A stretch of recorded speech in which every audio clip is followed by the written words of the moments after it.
At 2:03 a.m. on the quiet night of April 3rd, a blast shook the western gate of the presidential palace in Ouagadougou. No alarms were triggered. No gunfire followed. Just silence. The kind of silence that hides intention. Hours later, the Ministry of Security confirmed it was no accident. It was the start of an attempted coup, one meant to end the life of President Ibrahim Traoré. But that night, the coup failed, and what the world never saw was how deep the plan really went, and who was behind it. This isn't just a political story. It's a fight for the soul of a continent. And if this is your first time hearing the truth behind the headlines, stay with us. Because what you're about to hear was never meant to be told. Like, comment, subscribe. Not for us, but for every story still buried in silence. It didn't take long for the truth to surface.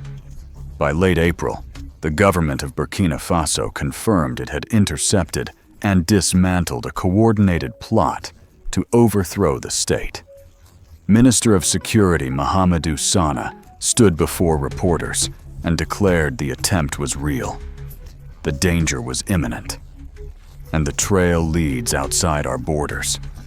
Those weren't just political words. Investigators traced encrypted communications to operatives based in Côte d'Ivoire, where U.S. military forces have been expanding their footprint. At least 4 suspects had crossed into Burkina Faso weeks prior under the guise of NGO workers. Inside a hidden compound outside Ouagadougou, authorities uncovered military-grade equipment, encrypted laptops, and maps of the presidential compound. But the strangest part, no one was surprised. Not Ibrahim Traoré, not his ministers, not the people. Because this wasn't the first time someone tried to break Burkina Faso. And it wouldn't be the last time Traoré would stand between his people and the empire that never truly left. But why him, why now? And what did he do that made him a target for assassination? To answer that, we have to rewind the clock. 6 months earlier, in the dry heat of October, a decision was made that would set the continent on fire. It didn't take long for the truth to surface. By late April, the government of Burkina Faso confirmed it had intercepted and dismantled a coordinated plot to overthrow the state. Minister of Security Mahamadou Sana stood before reporters and declared the attempt was real. The danger was imminent, and the trail leads outside our borders. Those weren't just political words. Investigators traced encrypted communications to operatives based in Côte d'Ivoire, where U.S. military forces have been expanding their footprint. At least 4 suspects had crossed into Burkina Faso weeks prior under the guise of NGO workers. Inside a hidden compound outside Ouagadougou, authorities uncovered military-grade equipment, encrypted laptops, and maps of the presidential compound. But the strangest part, no one was surprised. Not Ibrahim Traoré, not his ministers, not the people. Because this wasn't the first time someone tried to break Burkina Faso. And it wouldn't be the last time Traoré would stand between his people and the empire that never truly left. But why him? Why now? And what did he do that made him a target for assassination? To answer that, we have to rewind the clock. 6 months earlier, in the dry heat of October, a decision was made that would set the continent on fire. 6 months before silent engines rolled through the capital and hands reached for the gates of power, Ibrahim Traoré did something far more dangerous than deploy troops. He said no, not in secret, not in whispers. He said it with a clarity that cut across continents. He said no to foreign troops patrolling his soil under the disguise of partnership. No to U.S. expansion just beyond the western border. No to gold leaving Burkina Faso untouched by taxation, while his people bathed in dust and hunger.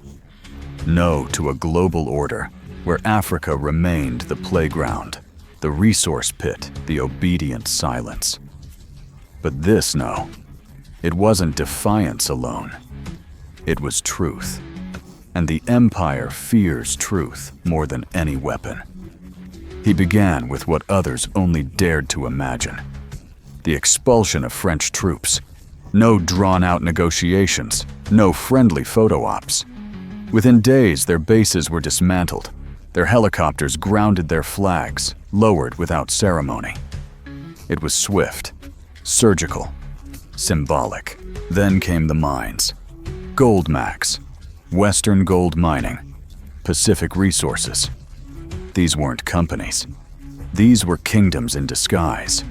For decades, they dug and disappeared, leaving behind nothing but broken promises and polluted rivers. Traore froze their accounts. He demanded their records. 10 years of financial history were pored over by independent forensic teams. What they found was unforgivable. Some companies were reporting just 10% of what they extracted.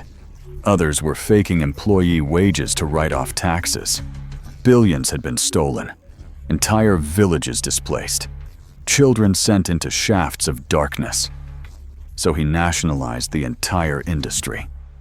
For the first time in modern African history, a country declared that 100% of its gold profits would remain within its borders. And it wasn't just policy, it was principle. With that money, roads were paved, clinics opened, schools were built where once there were none. Salaries tripled. Electricity reached villages that had never known light after sunset. The people didn't need to read about change. They could feel it in their bones. But the boldest move wasn't military. It wasn't even economic. It was who he chose to stand beside. Mali, Niger. Like Burkina Faso, they had cast out foreign troops. Like Traore, their leaders were young, unshaken, and determined. The alliance of Sahel sovereignty was born not just as a defense pact, but a philosophical line in the sand. And then the West panicked. He began forging new partnerships. Russia, Iran, Brazil, China, not as masters, not as saviors, as equals. The headlines exploded: Traore turning east, a new axis of chaos, Africa falling again. But they didn't understand what was happening. In Ouagadougou, people poured into the streets. Flags of Mali, Niger, and Burkina Faso flew side by side. Teenagers painted murals of Traore. Old men held hands and cried. This wasn't politics. It was the reclamation of dignity. And still, he kept speaking. "We are not poor," he said into a microphone that broadcast across the continent. "We are looted. They call us unstable because we no longer obey," he said again, this time from a podium surrounded by thousands. "They call us dangerous because we now think for ourselves." He called out companies by name. He read from their contracts on live television.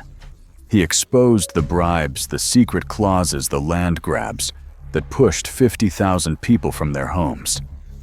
Then he looked straight into the camera and said, "To the nations of the world, if our freedom threatens your profit, perhaps you were never our partners."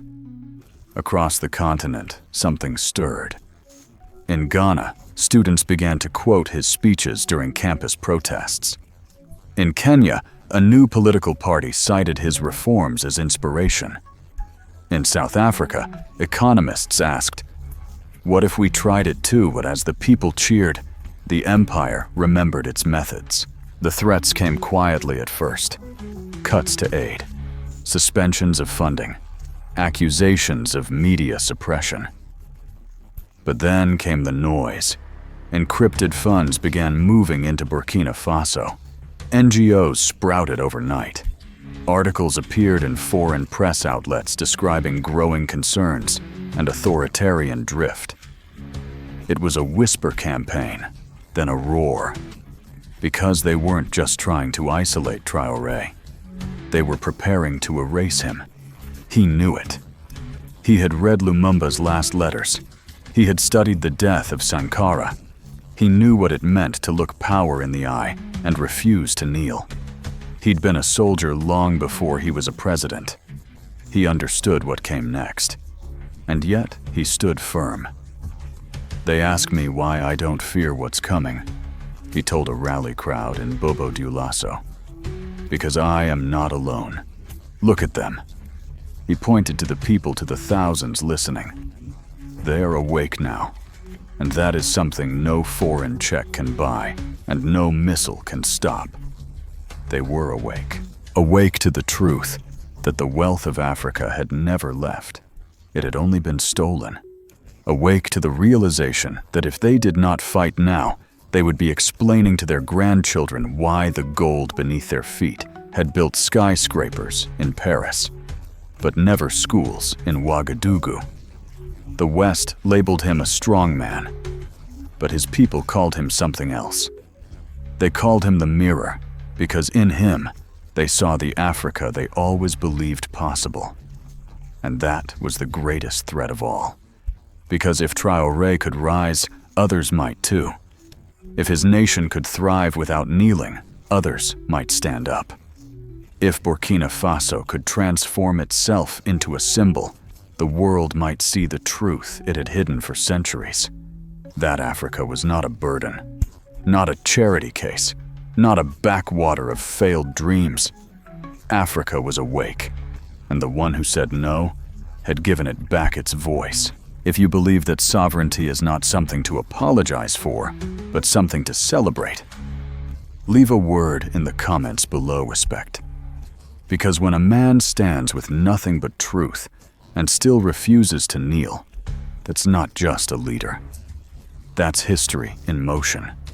And this time, it won't be written in someone else's language. They thought he wouldn't see it coming. That's how it's always been done.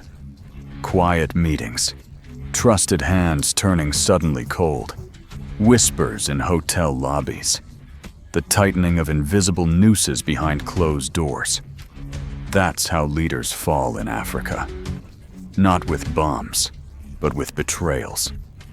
Not in revolutions, but in corrective measures. But Ibrahim Traoré was not the kind of man who mistook silence for peace. The first sign came in April 2025 during a rain-soaked evening in Ouagadougou. The presidential security chief reported unusual drone activity near restricted airspace. At first, they blamed it on smugglers, but then it returned. Again, again, again, and each time closer, smarter. Traoré didn't panic. He called a meeting, not with his cabinet, with the old revolutionaries, the men and women who had seen this kind of storm before, the ones who remembered 1987. They are preparing something, he said simply. And this time, we will not wait for the bullet to find the heart. By mid-April, Burkina Faso's counterintelligence services had intercepted dozens of encrypted communications routed through embassies. Innocent on the surface shipment manifests NGO reports, routine diplomatic chatter. But when decrypted, a pattern emerged. Operation codes, timetables, names. And then a city was named Abidjan, Côte d'Ivoire, just across the border. Once a brother, now the host of a growing U.S. military presence. Traoré had long warned of foreign troop buildup in the region. Washington said it was for counterterrorism. But the maps told another story. Bases weren't built facing out. They were pointed inward, toward Sahel soil. Then came the list. A hit list. Names of loyal commanders, reformist judges, investigative journalists, all marked as threat vectors. Traoré's name wasn't on top. It was alone circled in red. Beside it, one word, neutralize. And still, he didn't run. He didn't flinch. He did what very few leaders in the modern world ever do. He trusted his people. He began to move his closest allies out of the capital, assigning them to rural regions with stronger public support. He changed meeting locations daily. He slept in different places each night, and quietly, he activated a counter-operation. Its name was simple: Sunrise. Every corner of the government was swept for infiltrators. Thousands of documents were audited. Border crossings were surveilled with drones. Even fuel shipments were tracked, because when the tanks roll, the gas moves first. And just when the plotters thought they were ready, Traore did the unthinkable. He announced the threat publicly, live on national television flanked by generals, students, and union leaders. He said, "There are those who believe they can destabilize this country with dollars and mercenaries, that they can break our will with sabotage and shadows. But I tell you this now, Burkina Faso is not a chessboard, and I am not your pawn. We are awake." The country exploded in applause. But in foreign embassies, lights stayed on through the night, because this wasn't part of the script. He wasn't supposed to survive long enough to speak. He wasn't supposed to sound stronger after being threatened. Then came the arrests. On May 4th, 7 high-ranking military officers were detained. Each had ties, financial, familial, or political, to networks reaching back to Côte d'Ivoire. The evidence was overwhelming. Bank transfers, meetings, signed pledges. One even carried a flash drive with a map of the presidential compound, coded entry points marked in red. And yet, Traore remained calm. He didn't gloat. He didn't purge recklessly. He walked into a press briefing with the same words he'd used since the beginning. "This is not a fight for me. This is a fight for Burkina Faso's right to breathe free air." Behind the scenes, he sent envoys to Niger and Mali. They agreed any foreign-backed aggression against one member of the Sahel Alliance would be treated as an attack on all three. Troop readiness was raised. Intelligence sharing intensified. And then came the second wave. Digital sabotage, anonymous leaks, videos edited to frame Burkinabe soldiers in war crimes, deepfakes of Traore allegedly meeting with Russian agents, accusations that he was planning to cancel elections, that he was stealing money, that he had built a secret police force. None of it stuck, because while the lies flew across social media, reality had already written its answer. Farmers were receiving government grants. Mothers were being treated in reopened hospitals. Teenagers were attending technical schools, built from gold money that once vanished into offshore accounts. In other countries, lies travel faster than facts. But in Burkina Faso, the facts were visible in the streets. And then the biggest crack of all appeared in the West. A leaked Pentagon memo dated April 22nd referred to Traore as a strategic impediment to stabilization. Stabilization. The same word they used before coups in Libya, Mali, and beyond. But this time, the world was watching. Journalists in Latin America began to question U.S. intentions. African diaspora groups in Europe staged protests outside French consulates. In Harlem, New York, over 1,000 people marched with signs, "Traore is Africa's voice." And perhaps most shocking of all African leaders who had remained silent began to speak. The president of Senegal stated, "If a young man building schools from his nation's own gold is your enemy, then maybe the problem is not him, it's you." And through it all, Traore continued walking among his people. He prayed in mosques, greeted vendors in markets, attended funerals and weddings and births. His face was not hidden behind tinted windows. It was reflected in murals, in songs, in the eyes of old women who had waited decades for such a moment. He knew the fight wasn't over. But he had exposed the plot, not just the names, not just the files, but the mindset. that Burkina Faso was a prize, that its people were pieces, that its leader could be replaced with a signature. And now that illusion was shattered. They had underestimated him, not because he was weak, but because he didn't play the role they expected. He didn't flee. He didn't beg. He didn't break. He stood still, and the storm bent around him. If you believe that the defense of freedom begins long before the first shot is fired, leave a word below "awake." Because in a world of whispers, one voice of clarity becomes a revolution. By the time the final arrests were made, Burkina Faso was no longer just a country, it had become a front line. Not of missiles or tanks, but of truth. And in that front line, Traore made a choice the world didn't expect. He didn't strike first. He held a trial, a public trial, not in darkness, not in secrecy, but under the open sun, with cameras rolling, translators working overtime, and the world invited to witness every word. It began on May 20th, 2025. The main courtroom in Ouagadougou was packed with farmers, journalists, international observers, elders from rural villages, and children barely old enough to write their names, but old enough to understand betrayal. 7 men were brought to the stand. Former officers accused of conspiring to overthrow a sovereign state. Their uniforms were gone. No medals. No rank. Just the weight of the truth they tried to bury. The charges were laid out slowly, deliberately. Treason, conspiracy, collaboration with foreign entities, material support for political destabilization.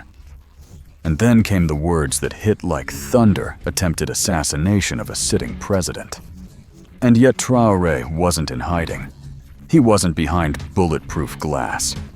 He sat in the front row next to mothers of the displaced sons of slain soldiers, daughters who had watched their villages burn under the weight of someone else's ambition. He didn't flinch. He didn't blink. Because this wasn't just a courtroom, it was a mirror. And the world was finally forced to look.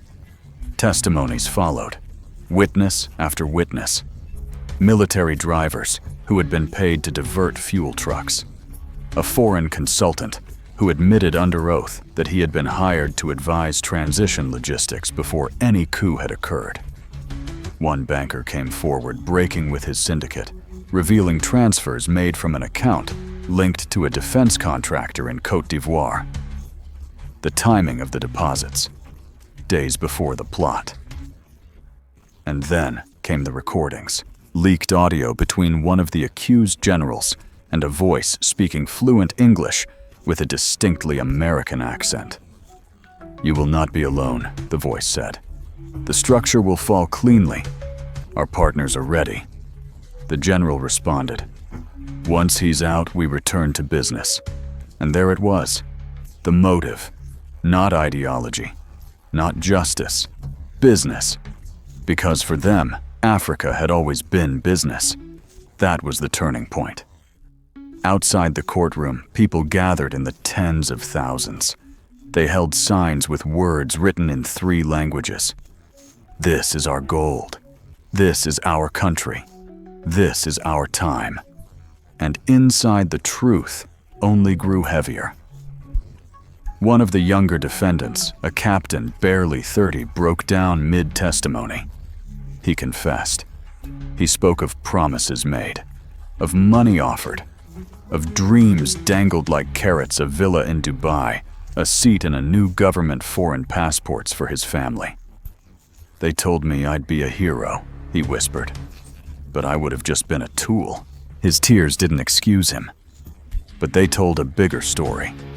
A story of how coups are made not by ideology, but by temptation. Not by armies, but by money. And always, always, from far away. Then Traore stood. He was not scheduled to speak that day, but he rose anyway. The room fell into silence. "I do not seek revenge," he said, voice steady. "But I will not grant forgetting, because forgetting is how they return." He walked slowly to the center of the courtroom, looked at each accused man, one by one. "I was ready to die for this country," he said, now louder. "And yet it is not death that frightens me, it is betrayal. The kind that comes not from enemies, but from hands you once shook." He turned to the judges. "But we will not become them. We will not disappear our opponents. We will not poison or vanish or burn. We will do what they fear most. We will expose them." And then he stepped back. The trial lasted 4 more days. No witness was silenced. No defense lawyer obstructed. No verdict rushed. And when it ended, the message was clear. The law in Burkina Faso would no longer be a tool of the powerful. It would be a shield for the people. Sentences were handed down. The ringleader, General Kamara, received life imprisonment. 2 colonels were sentenced to 30 years. The younger officers received 15 to 20 with the possibility of parole. The banker who turned state witness was given reduced time and placed under protective custody. And just when the story seemed finished, Traore dropped the final bomb. In a national address, he revealed classified documents recovered during the investigation. Direct communications between coup plotters and 2 high-level intelligence officials stationed in a neighboring West African country.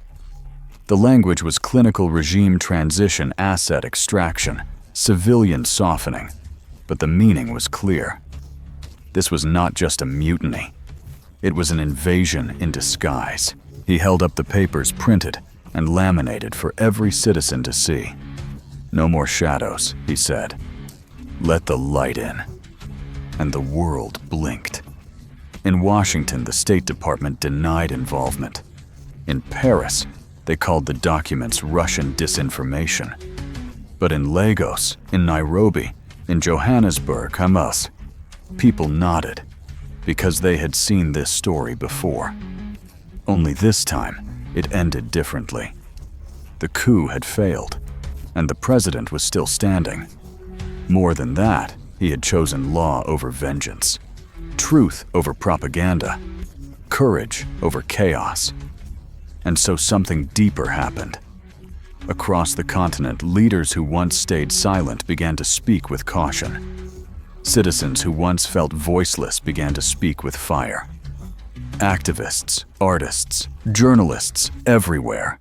A new phrase emerged, whispered like prophecy. Traore didn't fall. He didn't fall. And so maybe, just maybe, they didn't have to either. If you believe that justice is more powerful than fear, that trials can break cycles, instead of people write one word in the comments. Truth. Because the storm came. And the people faced it not with weapons, but with eyes wide open. Western media tried to rewrite the ending. They called him a dictator, a populist, a strongman disguised in camouflage.